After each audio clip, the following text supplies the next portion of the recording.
Septiembre 26. La corona de la vida.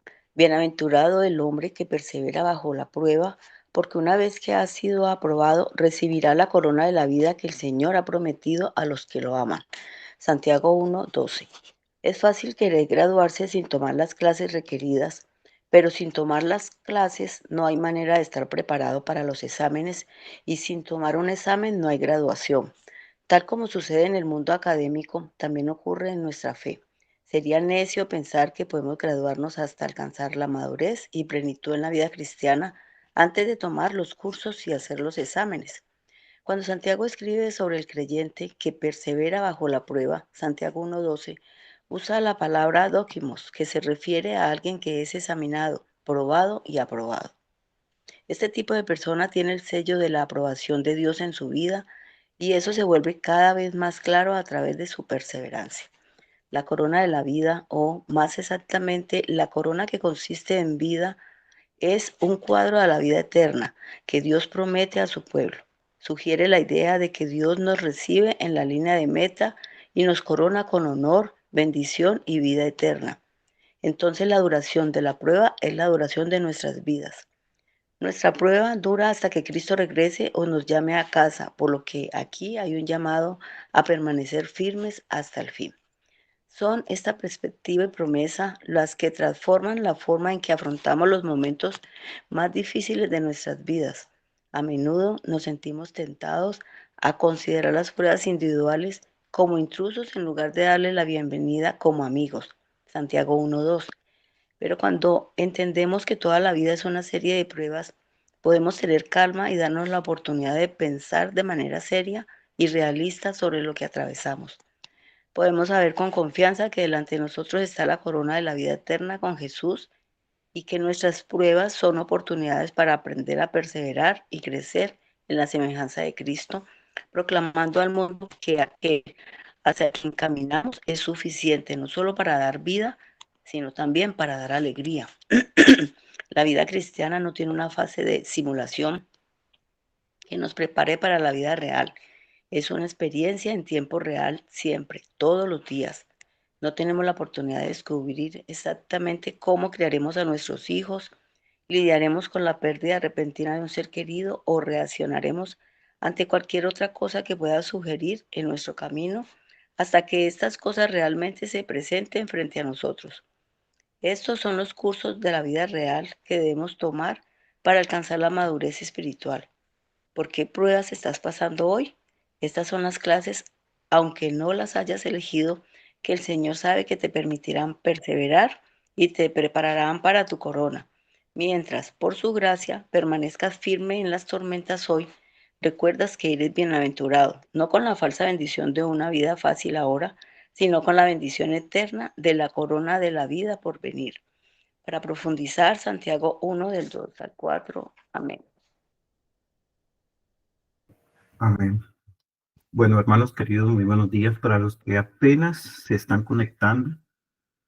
Nuevamente para mí es un honor, es un privilegio poder estar aquí, compartir con ustedes la palabra de Dios y bueno, que sea el Señor hoy, como lo ha venido haciendo durante estos casi 2 años, usándonos, que sea el Señor glorificándose, que sea Cristo exaltado, pero lo más importante es que sus corazones sean animados, consolados, confortados y que ustedes puedan, a través de estos devocionales, también puedan crecer.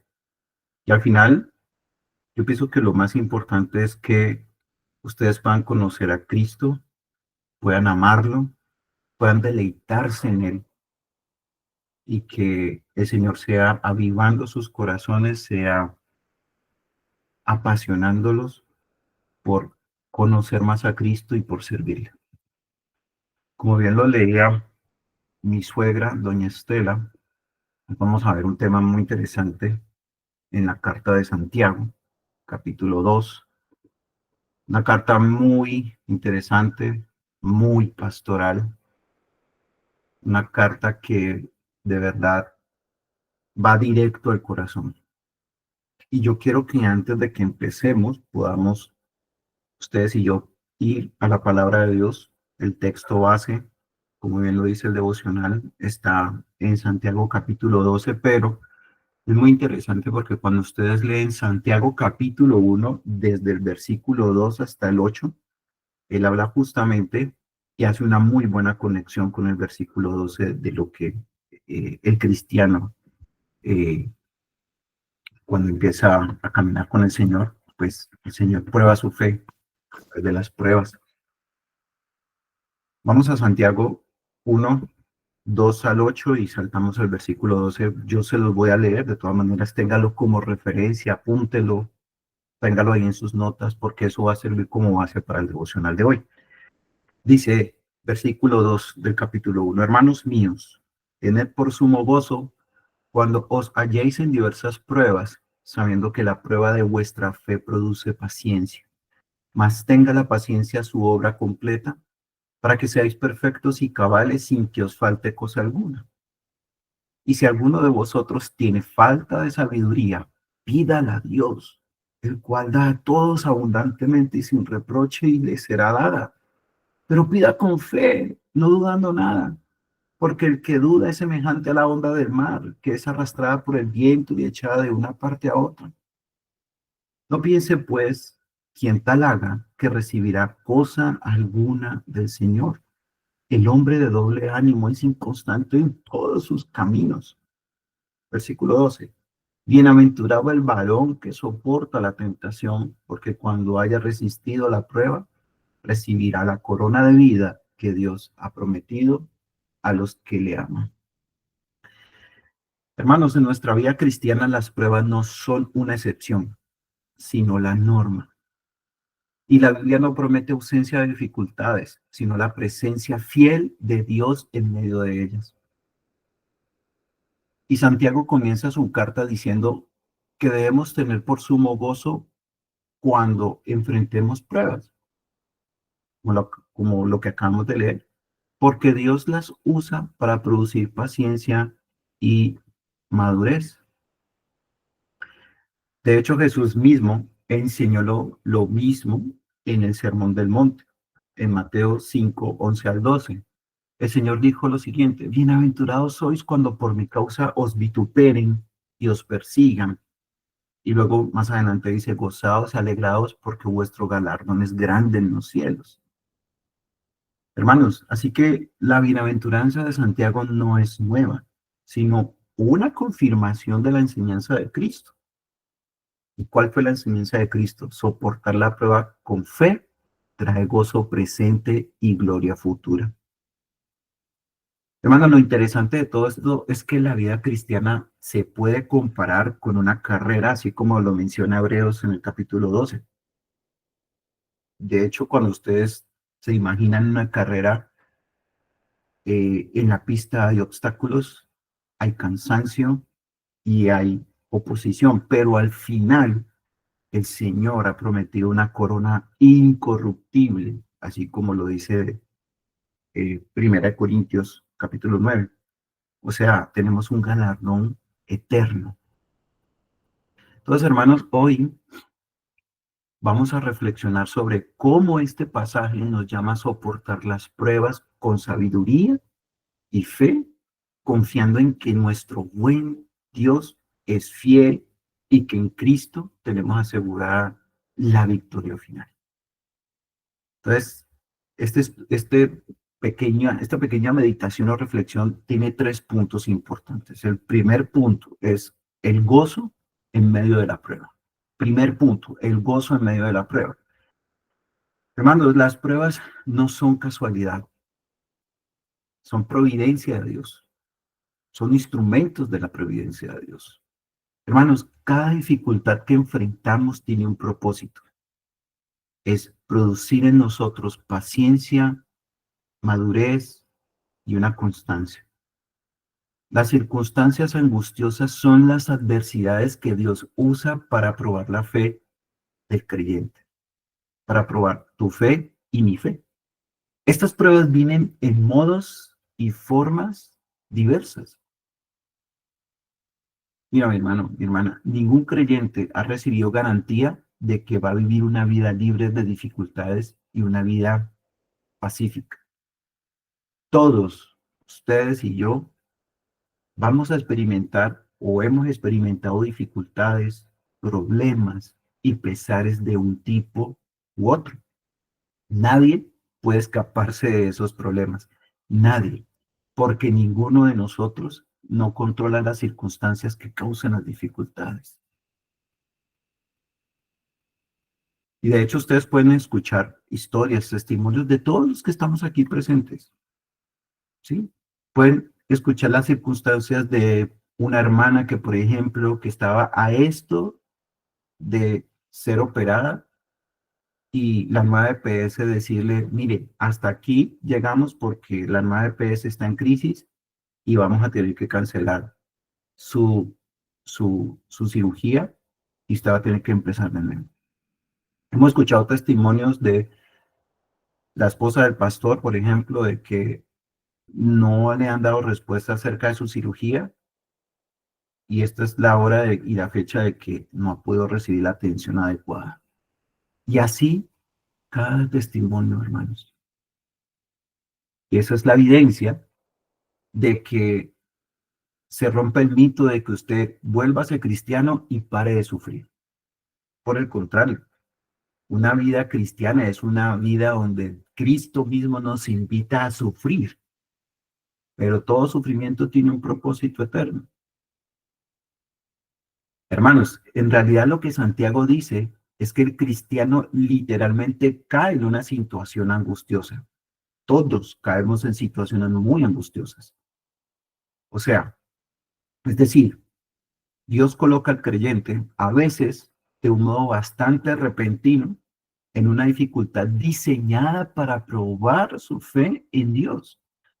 El creyente quizá ni siquiera llegue a darse cuenta de que ha caído en una prueba.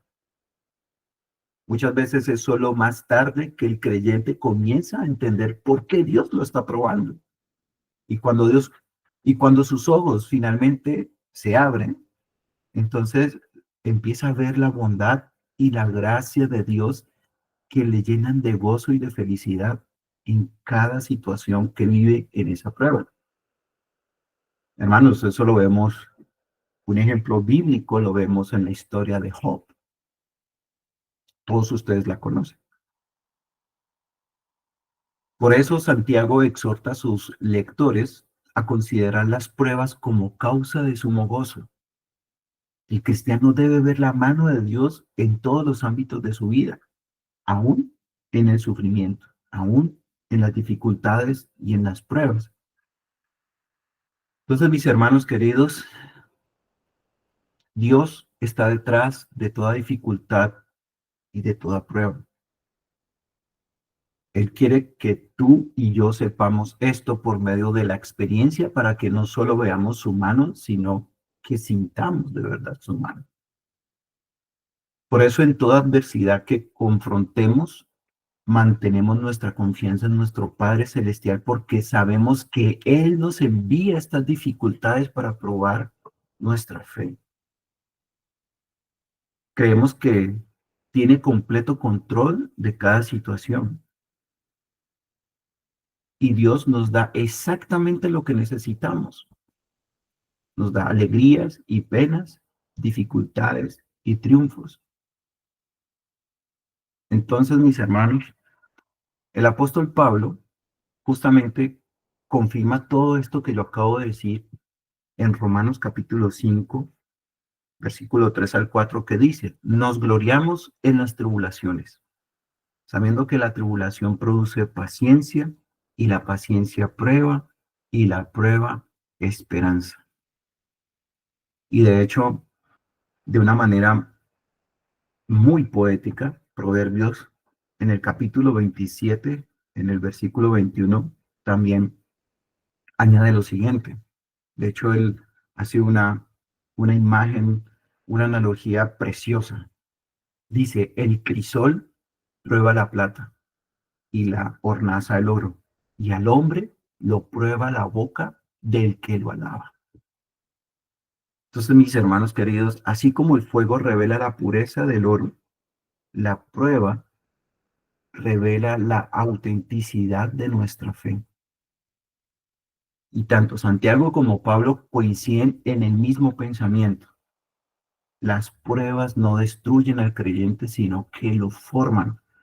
Por eso, mi hermano, mi hermana, si tú estás pasando en este momento por una prueba, siéntete bienaventurado, siéntete bendecido, porque es el mismo trato de Dios, es la misma mano de Dios moldeando, limpiándote, capacitándote, llenándote de gracia, porque a la final te vas a dar cuenta que solo la prueba sirvió para un propósito específico, para probar tu fe y para mostrar y para sacar todo lo que hay en tu corazón, sí, para pulir tu carácter, para que tú veas y halles a Cristo como un refugio, como un escudo, como una fortaleza.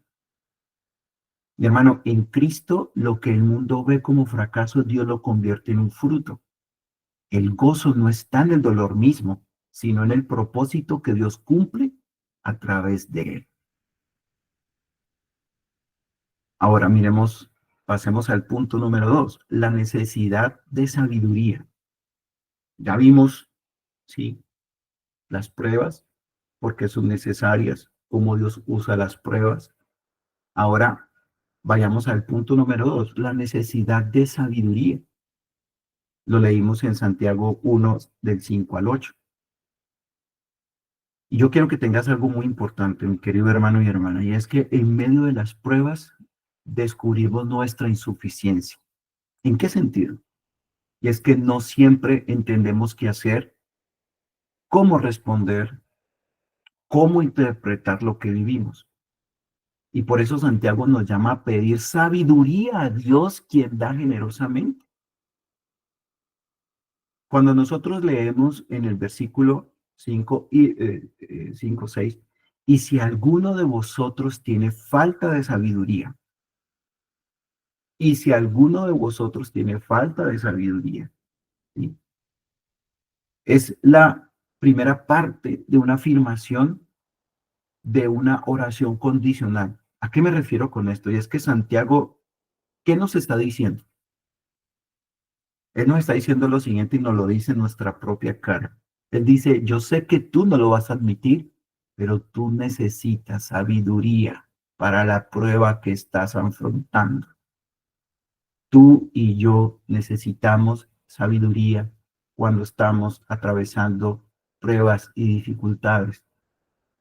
Y Santiago toca un problema delicado. ¿En qué sentido?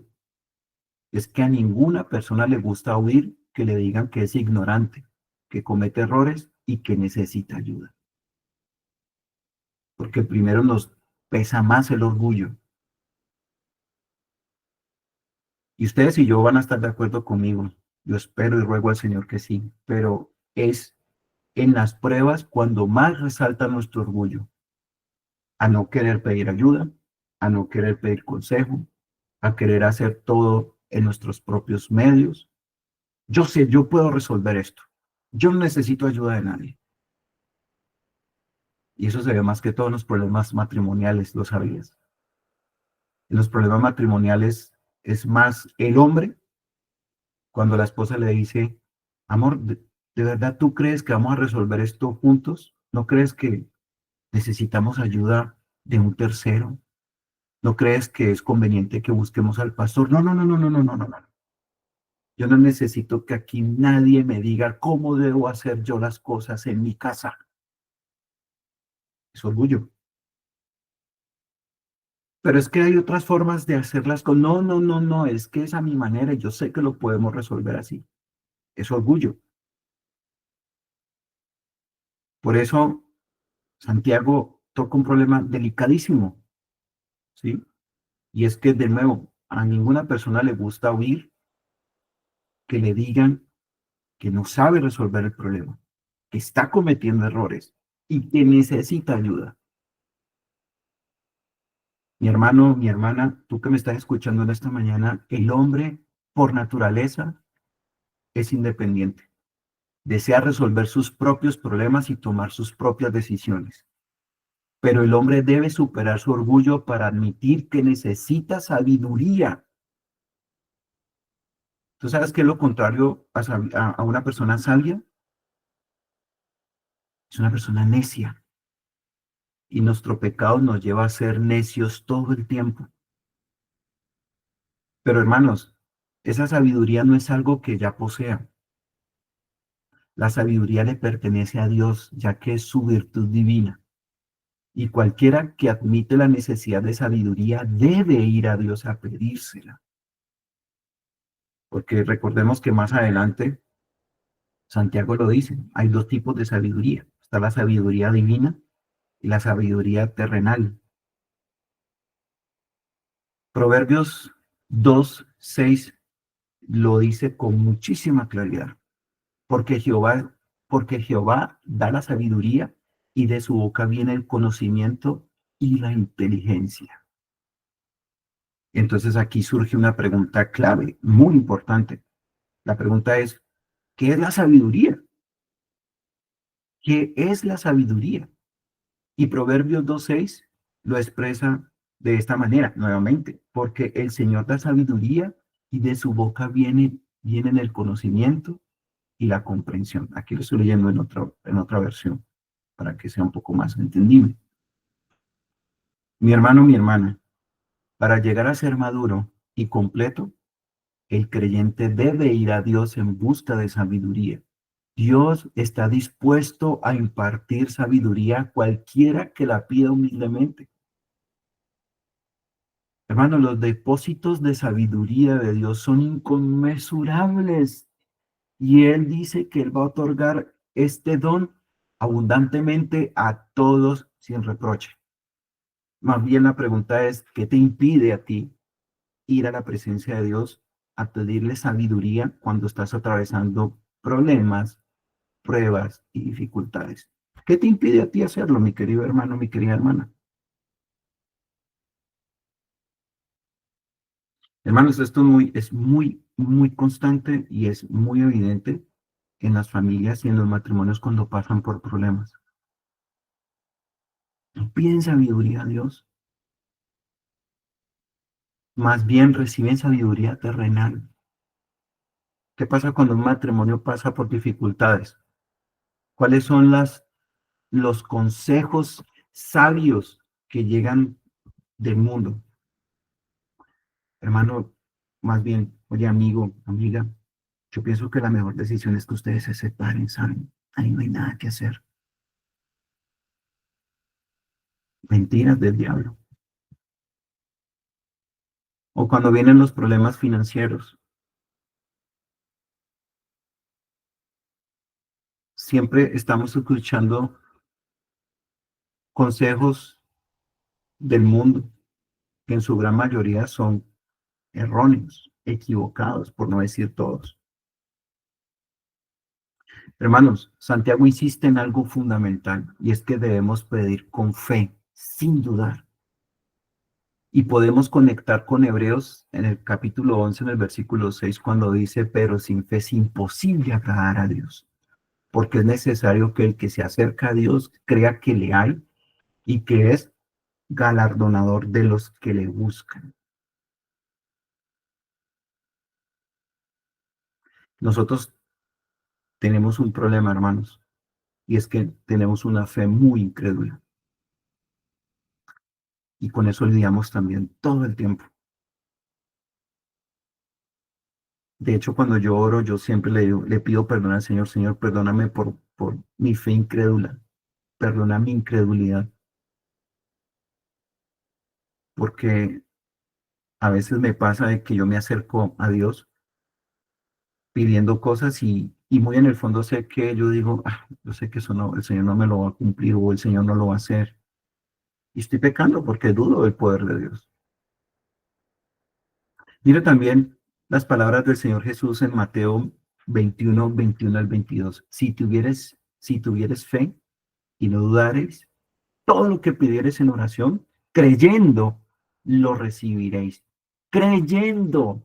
Mira lo que dice el Señor, él hace el énfasis, creyendo, lo recibiréis. Y como les mencionaba ahora más adelante, ¿sí? Santiago, en el capítulo 13, él contrasta la sabiduría terrenal ¿sí? Que es llena de celos, contención con la sabiduría que viene de lo alto. ¿Cómo es esa sabiduría que viene de lo alto? Es pura, es pacífica, es amable, llena de misericordia y es una sabiduría que da buenos frutos. Entonces, hermanos, esta es la sabiduría que nosotros debemos anhelar en la prueba, porque nos capacita para responder con mansedumbre y justicia en lugar de amargura y egoísmo. Hermanos, perseverar en la prueba no es aguantar por aguantar, sino que es depender en oración del Dios que da sabiduría. Y esa oración debe ser sostenida por una fe firme en el carácter de Dios, que Él es fiel, que Él oye, que Él responde y que Él nunca cambia. La pregunta es, ¿cómo nos estamos acercando a Dios? ¿Con esa fe o con una fe incrédula? Yo sé que suena contradictorio, pero es cierto. Es una fe incrédula. ¿Cómo nos estamos acercando a Dios? Tercer punto, la recompensa de la perseverancia. Aquí ya estamos alcanzando la cúspide de esta meditación, mi querido hermano y hermana. El final del camino no es oscuridad, sino gloria. El que soporta la prueba recibirá la corona de vida. La pregunta es, ¿quién es el hombre al que la Biblia llama bienaventurado? Se trata de la persona que encuentra su felicidad plena en Dios. Ese es el bienaventurado. Es la persona que encuentra su felicidad plena, pero en Dios. Esta persona puede ser pobre, humilde, puede ser un hambriento, puede ser un perseguido,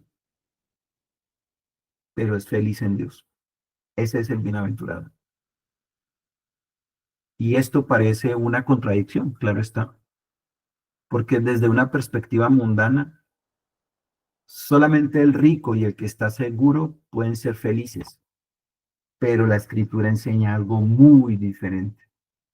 Dice que el hombre que persevera, o más bien soporta bajo la prueba, es bienaventurado. Hermanos, Pedro lo explica de una manera fenomenal.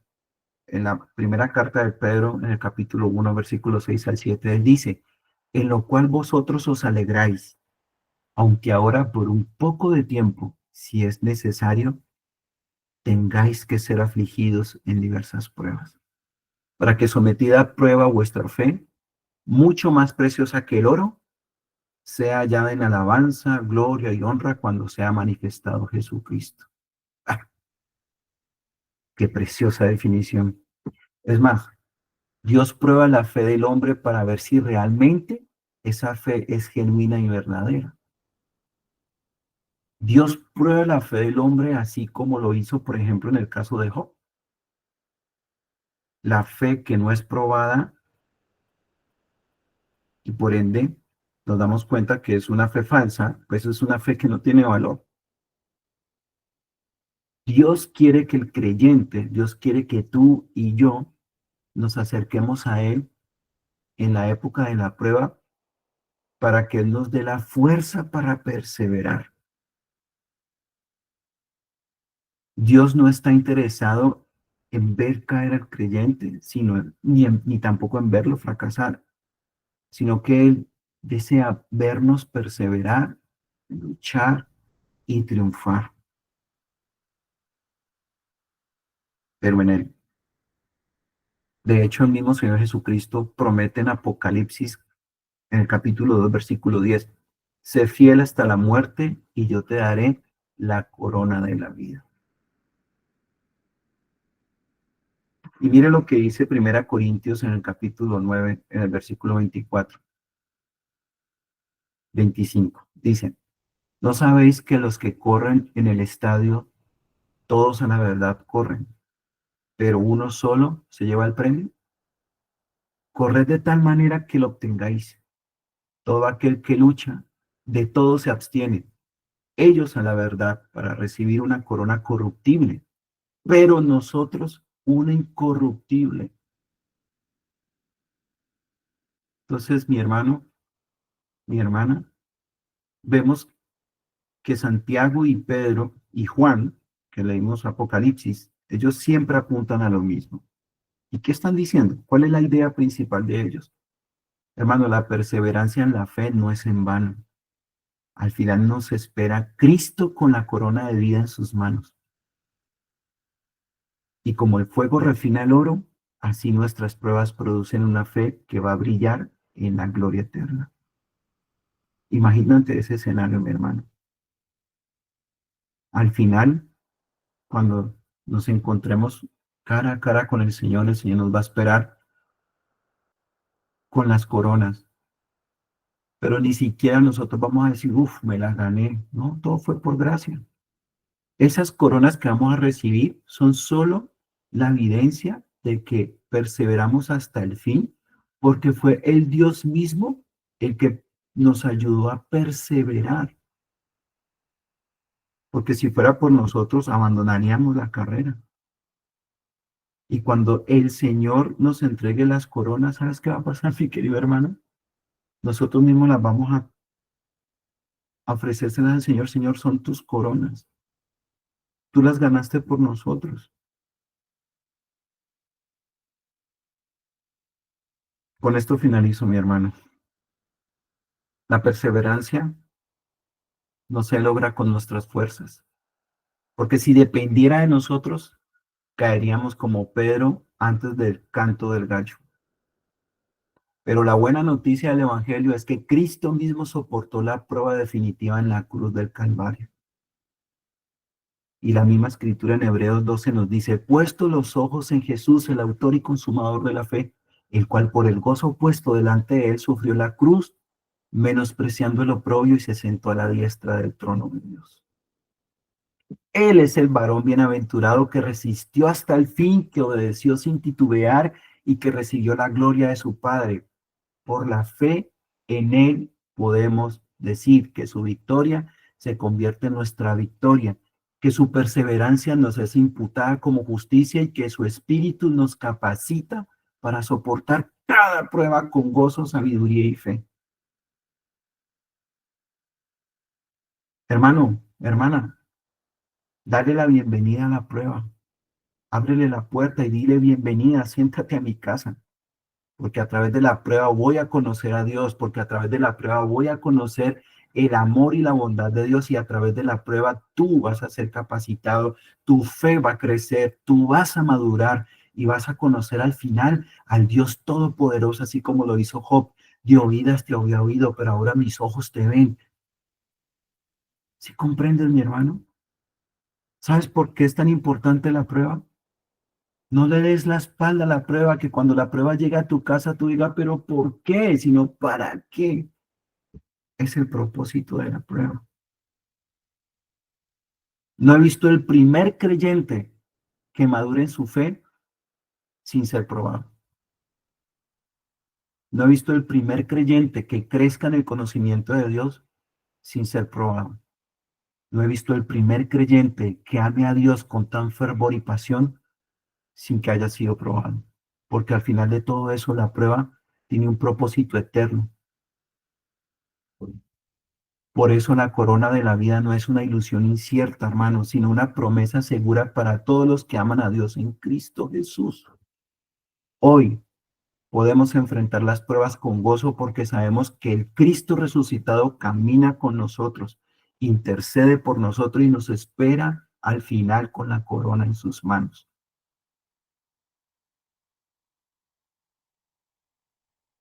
Preguntas. ¿Estás en medio de una prueba? Y si es así, recuerda, gozados y alegrados porque vuestro galardón es grande en los cielos. ¿Te sientes débil? Pide sabiduría al Señor con fe porque Jehová da la sabiduría. ¿Temes no llegar hasta el final? Pues mira a Cristo, el autor y consumador de la fe, quien asegura que nada nos va a apartar del amor de Dios.